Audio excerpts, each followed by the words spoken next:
Hey guys.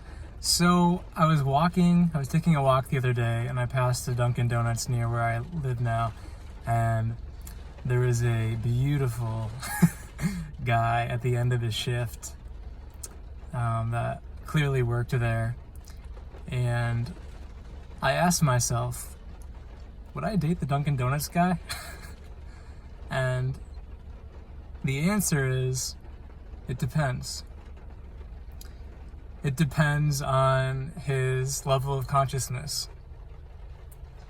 Because there can be someone who's working a more minimum wage job that is starting to connect with who they actually are.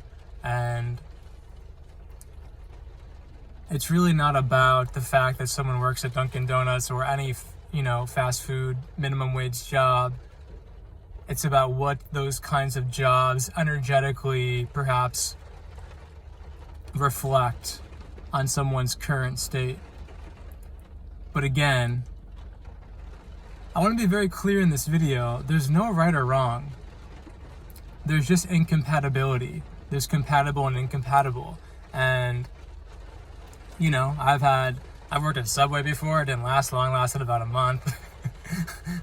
Worked at, I've had other retail minimum wage jobs, and, it's not, I used to judge, a couple of years ago, I used to judge this girl I worked with who would sleep with all these really rich dudes, and she'd be like, I don't want to sleep with a poor guy. And I judged that so hard, but I've cleared that judgment within myself, meaning I understand where she's coming from. I understand that now I'm at a point in my life where I wouldn't be able to date someone who is living in lack. And again, that's not a right or wrong.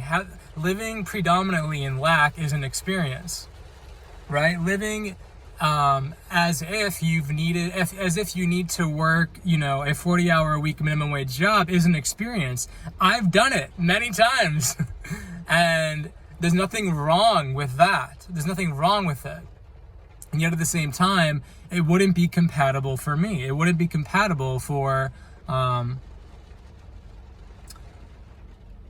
who I am now, and definitely what I'm stepping into. So if that dude was very conscious of himself and,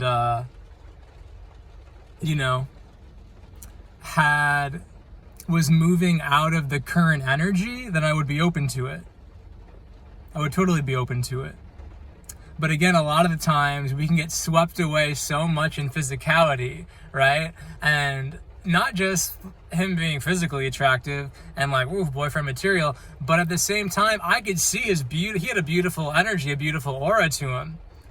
And yet, just because someone has a beautiful aura and energy to them doesn't necessarily mean that they even fully know that or are fully tapped into that, believe it or not. So again, it depends. But I think it's an interesting conversation to have because, again, it's so easy to get swept up into the physicality of this world, number one. And number two, compatibility is so important. And the more that the planet collectively awakens, the less that we're going to be able to, deny that we're allowed to be compatible with people, that we're worthy of being compatible with people, and that there's certain people that we're just not able to share that much space with, and that's okay. So yeah. I hope this message helps, or at least you find it entertaining and amusing. Give it a like, share it with someone if you feel like it benefit their life. Comment. I love engaging and reading your comments. Donations are available in the pinned comment, and that's it for now, guys. Thank you for watching, and I'll talk to you soon in my next video.